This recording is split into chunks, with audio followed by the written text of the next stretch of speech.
E aí, pessoal, bem-vindos a mais uma Deep Dive. Hoje a gente vai mergulhar num tema que eu sempre achei fascinante.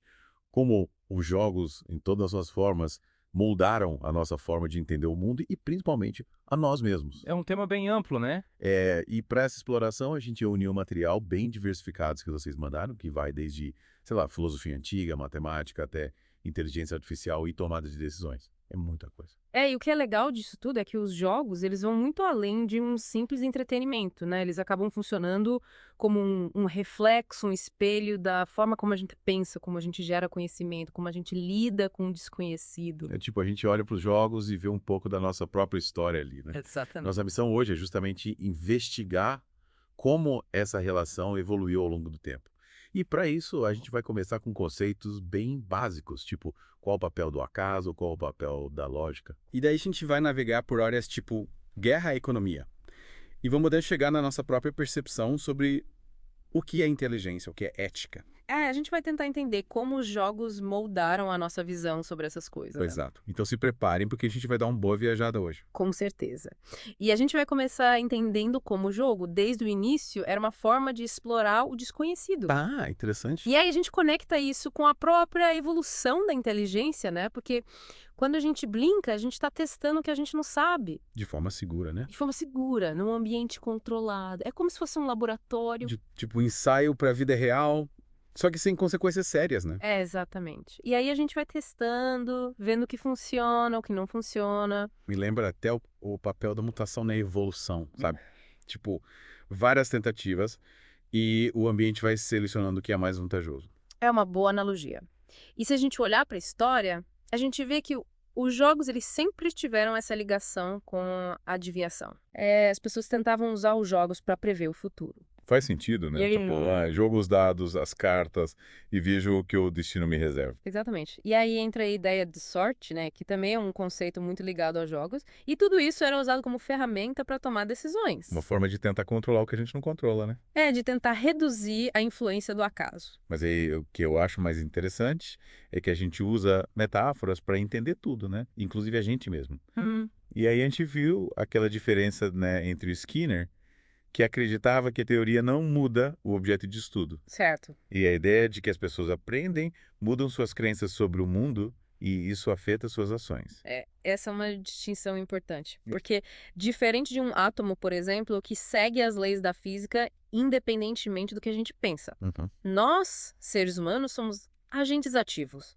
As nossas crenças moldam as nossas escolhas. Então, se a gente começa a pensar na gente mesmo através da lente dos jogos, com regras, recompensas, perdas, isso inevitavelmente vai moldar a forma como a gente pensa sobre as nossas próprias decisões e sobre as decisões dos outros. Com certeza. E tem aquela frase do Dijkstra, né, que as ferramentas que a gente usa influenciam os nossos hábitos de pensamento. É tipo, se a gente usa o martelo para tudo, tudo vira prego. Exatamente. Não podemos esquecer do prazer natural de aprender, né? O Aristóteles já falava disso. A gente gosta de aprender. O nosso cérebro busca padrões, busca lógica, mesmo em situações de incerteza. É como se a gente tivesse uma necessidade de resolver o quebra-cabeça, né? É isso. E aí entra a dopamina, né?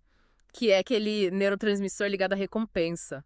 Quando a gente faz alguma coisa e recebe uma recompensa inesperada, a dopamina entra em ação. E reforça aquele comportamento, né? Tipo, Ah. fiz isso, ganhei aquilo, eu vou fazer de novo. Exatamente. E aí a gente vê como isso se manifesta no vício em jogos de azar, por exemplo. Até já vem cool. O que prende as pessoas não é só a recompensa em si, mas a antecipação da recompensa. O Agostinho da Vitória, mesmo que ela seja improvável. Isso. E aí a gente vê como o nosso cérebro é programado para buscar padrões, mesmo onde eles não existem. É por isso que a gente fica viciado em caça-níqueis, né? A gente acha que tem um padrão ali, mas é tudo aleatório. Exatamente. E a surpresa, ela também é um gatilho muito poderoso para o aprendizado. É verdade. Quando a gente é surpreendido, a nossa atenção é capturada. A gente quer entender o que aconteceu. A gente lembra mais das coisas que nos surpreendem, né? Isso. E os psicólogos descobriram que o nosso cérebro responde a novas informações da mesma forma que responde a comida a dinheiro. Caramba. O conhecimento em si é uma recompensa. Então quer dizer que a nossa fascinação por jogos, por essa incerteza controlada, acabou levando à descoberta de que algumas formas de acaso, na verdade, são governadas por leis. É isso mesmo. A gente começou a entender que o acaso não era só uma coisa aleatória, imprevisível, que existiam padrões que a gente podia estudar, quantificar. Que legal. E aí a gente sai daquela visão de que o futuro é ditado pelo destino e começa a ter um certo controle sobre ele. É uma mudança e tanto, né? É. E aí a gente chega no Kriegspiel, que é uma tentativa de aplicar essa lógica dos jogos ao estudo da guerra. Ah, o Kriegspiel. Conta pra gente um pouco sobre ele. Então, o Kriegspiel, ele surgiu com essa ideia de tentar entender a guerra de uma forma mais sistemática. Tipo um jogo de tabuleiro. É, tipo isso. No começo era bem abstrato, mas com o tempo eles começaram a usar mapas em escala representando campos de batalha reais. Nossa, que interessante. E aí eles começaram a incorporar dados estatísticos também. Sério. Eles usavam dados de batalhas históricas para definir as probabilidades de sucesso ou fracasso das ações no jogo. Para tentar simular a realidade o máximo possível, né? Exatamente. E essa técnica, inclusive, inspirou o design do jogo do Oregon Trail, sabia? Nossa, que legal essa conexão. Mas e aí? Qual foi o impacto do Kriegspiel no pensamento militar da época? Ele permitiu que os oficiais pudessem treinar suas estratégias, testar diferentes cenários sem precisar, de fato, ir para a guerra. É como um simulador de guerra, né? É tipo isso. E isso permitiu que eles identificassem seus pontos fracos, que eles aprendessem com os erros dos outros. E a guerra começou a ser vista como algo mais. Mais calculável, mais previsível. Menos aleatória, né? Exatamente. Mas a história dos criadores do Kriegspiel, os Heiswitz, pai e filho, é quase uma tragédia. Ah, é. Durante um período de paz, o nome deles foi praticamente apagado dos livros de história militar. Que triste. Eles foram esquecidos. Mas, aparentemente, o próprio imperador reconheceu a injustiça e mandou uma carta anônima elogiando o trabalho deles. Ufa, ainda bem que a história foi corrigida. Mas, mudando um pouco de jogo, a gente tem a evolução do xadrez. Ah, o xadrez, um dos jogos mais clássicos de todos os tempos. E o xadrez passou por uma grande mudança de estilo, né? Daquele estilo mais romântico, cheio de sacrifícios ousados. Para um estilo mais posicional, focado no controle do centro do tabuleiro. Que nem o estilo do Steinitz e do Lasker, né? Exatamente. E essa mudança levantou uma questão muito interessante.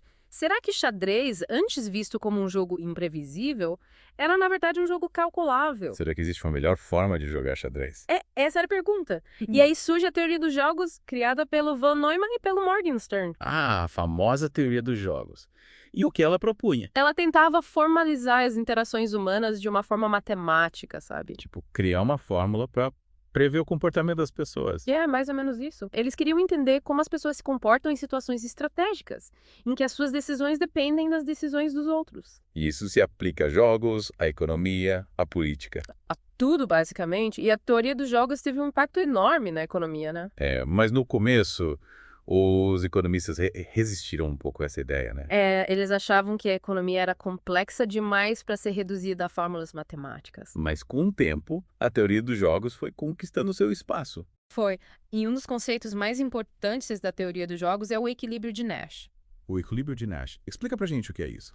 É uma situação em que nenhum jogador tem incentivo para mudar sua estratégia, dado que os outros jogadores estão fazendo. Como se fosse um ponto de equilíbrio em que todo mundo está fazendo o melhor que pode, considerando as ações dos outros. E o exemplo clássico disso é o dilema do prisioneiro, né? No dilema do prisioneiro, você tem dois suspeitos que são presos. E aí eles têm a opção de confessar ou ficar em silêncio. Se um confessa e o outro fica em silêncio, quem confessou sai livre e o outro pega a pena máxima. Certo. Se os dois confessam, ambos pegam uma pena menor. E se os dois ficam em silêncio, ambos pegam uma pena mínima. E qual é o equilíbrio de Nash nesse caso? O equilíbrio de Nash é os dois confessarem. Mesmo que isso signifique que ambos vão pegar uma pena maior do que se tivessem ficado em silêncio. Exatamente. Porque, do ponto de vista individual, confessar é sempre a melhor estratégia, independentemente do que o outro fizer. É uma lógica meio contra-intuitiva, né? E isso mostra como a busca pelo autointeresse individual pode levar a um resultado pior para todo mundo. A gente vê isso acontecendo o tempo todo na vida real, né? Infelizmente, sim. Mas é importante lembrar que a teoria dos jogos é uma teoria matemática. Ela não faz previsões exatas sobre comportamento humano. As pessoas não são robôs, né? Exato. E existem várias críticas à teoria dos jogos. Uma delas é que ela simplifica demais a realidade. Ela ignora fatores como emoções, valores morais, contexto social. A vida real é muito mais complexa do que um jogo, né? Com certeza. Mas a teoria dos jogos nos ajuda a entender alguns mecanismos básicos da interação humana. É verdade. E agora, mudando um pouco o foco, a gente vai falar sobre como os jogos podem nos ajudar a construir melhores jogadores. Interessante essa ideia. E a gente vai começar com o livro Chess Story, do Stefan Zweig. Ah, clássico da literatura. É. E o livro conta a história de um homem que é preso e torturado. Nossa, que pesado. É. E para escapar da tortura psicológica, ele se refugia no mundo do xadrez. Ele joga xadrez mentalmente, né? Isso. Ele cria 2 jogadores dentro da sua própria mente e fica jogando contra si mesmo. E isso ajuda a manter a sanidade, né? Por um tempo, sim. Mas essa obsessão pelo xadrez acaba se tornando uma nova prisão para ele. Ele fica tão focado no jogo que perde o contato com a realidade. E isso leva a um colapso nervoso. Uma história bem triste, mas que nos faz pensar sobre os limites da nossa capacidade de adaptação. É verdade. E por falar em adaptação, a gente viu como a plasticidade fenotípica permite que os organismos se ajustem ao ambiente. É, a gente viu exemplo daquelas larvas que mudam a forma do corpo dependendo da quantidade de comida disponível. Isso. E a dopamina, que a gente já falou antes, ela tem um papel importante nesse processo de adaptação. Ela ajuda a modular a plasticidade do cérebro e do comportamento. Exatamente. E a inteligência, ela não evoluiu só para lidar com o ambiente físico, né? Não, ela evoluiu para lidar com outros indivíduos também. A gente vive em sociedades complexas, a gente precisa interagir uns com os outros. E a gente precisa ser esperto para conseguir o que a gente quer, né? E aí tem aquela ideia da hipótese maquiavélica, que diz que a inteligência evoluiu para manipular os outros. Faz sentido, né? A gente usa a inteligência para convencer, para persuadir, para enganar. E tem também a descoberta do Dunbar, que viu uma correlação entre o tamanho do cérebro e o número de parceiros sexuais em mamíferos e aves. Nossa, que interessante. E isso sugere que as demandas dos relacionamentos sociais também podem ter impulsionado o desenvolvimento da inteligência. A gente precisa ser inteligente para lidar com os nossos parceiros, com os nossos amigos, com os nossos inimigos. É isso. E voltando à questão da evolução, a gente viu aquele debate sobre o acaso versus o design divino. Ah, sim. O John Arbuthnot tentou usar a proporção de nascimentos de homens e mulheres como prova da existência de Deus. Ele argumentava que aquela pequena diferença na proporção mantida por tantos anos não podia ser obra do acaso. Mas aí veio Richard Dawkins com a visão do gene da evolução. Isso. Para ele, a evolução é uma competição entre genes. Os genes são os verdadeiros protagonistas da história, né? E o altruísmo, por exemplo, é explicado pela seleção de parentesco. A gente ajuda os nossos parentes porque eles compartilham os nossos genes. Exatamente. E a equação de Price mostra como a frequência de um gene muda ao longo do tempo devido à seleção natural. É uma forma de entender a evolução em termos matemáticos, né? E essa perspectiva da teoria dos jogos também se aplica a áreas como o tratamento do câncer. É mesmo. A relação entre o médico e o tumor pode ser vista como um jogo estratégico. Nossa, que interessante. O médico tenta eliminar o tumor e o tumor tenta resistir ao tratamento. É como um jogo de gato e rato, né? Isso. E a teoria dos jogos pode ajudar a desenvolver estratégias mais eficazes de tratamento. Que legal. E para finalizar, a gente não podia deixar de falar da inteligência artificial. Dos temas mais quentes da atualidade. E a EA tem usado jogos como um campo de testes incrível. A gente viu o Deep Blue derrotando Kasparov no xadrez. Um marco histórico, né? Foi. E depois veio o AlphaGo, que aprendeu a jogar Go sozinho e derrotou os melhores jogadores do mundo. Impressionante. E o AlphaZero, que é ainda mais avançado, consegue aprender qualquer jogo de tabuleiro. Caramba, a EA tá evoluindo numa velocidade incrível. Os videogames também tiveram um papel importante nessa história. É verdade. A gente saiu do joguinho simples da Atari para simuladores de guerra super realista. Hoje em dia a gente tem drones controlados por softwares de EA. A linha entre guerra e jogos está cada vez mais tênue. Com certeza.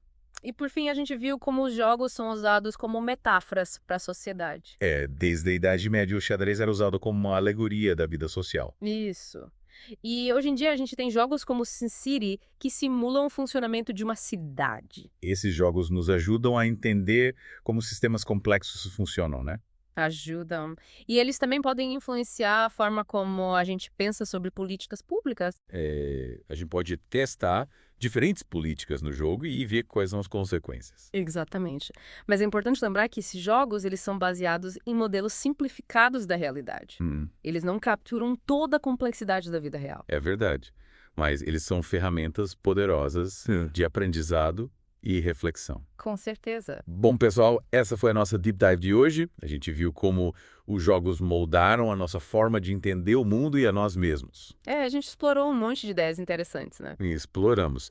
E a gente viu como a história dos jogos está entrelaçada com a história da humanidade. É verdade. E a pergunta que fica é: como os jogos vão continuar a nos moldar no futuro? Boa pergunta. Com a inteligência artificial, com a realidade virtual, com a gamificação da vida. O que será que nos espera? O futuro dos jogos é incerto, mas com certeza vai ser fascinante. Com certeza. E a gente vai estar aqui para acompanhar essa evolução. Isso aí. Então, fiquem ligados e até a próxima Deep Dive.